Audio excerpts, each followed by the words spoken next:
It's Tech Cadillac here for besteditingmonitor.com, and I'm going to give you guys a lowdown on Neat Video version 5. The plugin's available at neatvideo.com/purchase for $75 and is compatible with Adobe Premiere and After Effects, Final Cut Pro, Resolve, and most other video editing programs. Today we're going to be doing a quick features overview and review using Adobe Premiere Pro.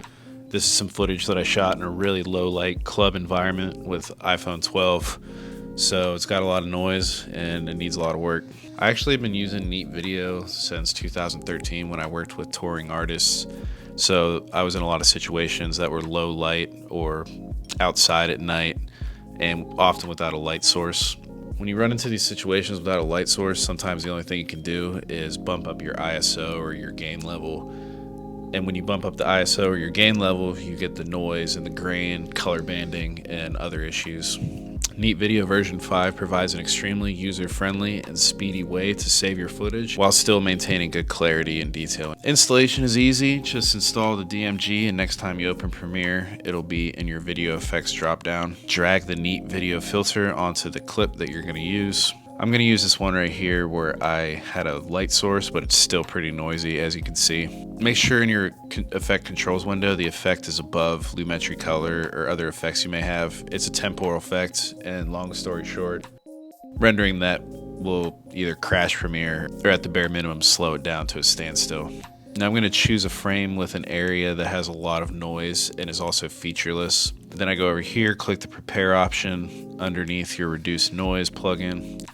Once that's complete, you click build, and this will open a new window where the Neat Video controls are located. Before you get into any type of noise reduction though, you're gonna need to optimize your performance for your given system that you're working with. So we're gonna go to Tools, Preferences, Performance, and click Optimize Settings. Then you'll click Start. When that test finishes, click Accept Best Combination. And then also check to make sure that this slider at the bottom is moved to the green mark right there. So for starters, depending on if you're a beginner at this or you're advanced, they have a beginner and an advanced mode. So if you wanted something quick, you could use this generic profile option and use the generic noise slider to adjust the strength of the correction, hit apply, and boom, you're out. But this just scratches the surface of Neat Video's capabilities. So instead, we're gonna do a quick run through of the advanced mode capabilities. So here you can either choose to auto profile the clip or find an area of your frame without varying details, and that has a consistent and high noise value, so a featureless area, and click and drag a box like this around the target area until the indicator turns green, and that's referring to the size and consistency check. From here you can click build a profile and let Neat Video do its thing. Before we move over to the adjust and preview adjustments, you can select profile check for preview the corrections. You can create variant profiles so you can easily hop back and forth between multiple profiles that you may build, and do automatic and manual fine-tune adjustments. And then all that can be saved up here and reloaded onto future clips for quick access and correction. Let's move over to the adjust and preview tab. Up here, click the filter settings check dropdown, and this is going to be your standard operating procedure for fine-tuning the adjustments. First is the noise level check, and you can use this noise level slider here to find a good balance between image detail and noise reduction. So it comes up with this blue mask right here, and you can make the adjustments accordingly.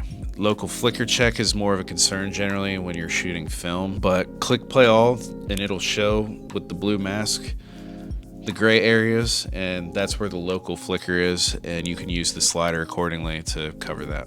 If there's still inconsistencies after those two, which there normally isn't, you can continue to the repeated frames and spatial filter tuning. So if you shot at extremely slow shutter to compensate for low light in an environment, the repeated frames check is going to be important. My suggestion would be to watch and subscribe to Neat Video's YouTube channel. They got in-depth reviews and explanations on all the features of the product, including all these filter settings check.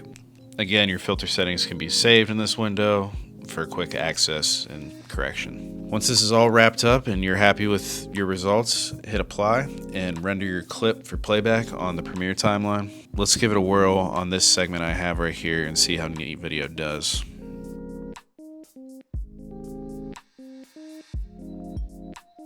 I've been using Neat Video for literally a decade at this point, and the features were not even the same back in 2013. So using Neat Video version 5 now is amazing. It's got endless fine-tuned adjustments. It's easy to preview your progress in the monitor, and it's flexible for the many situations that you may run into when filming in low light.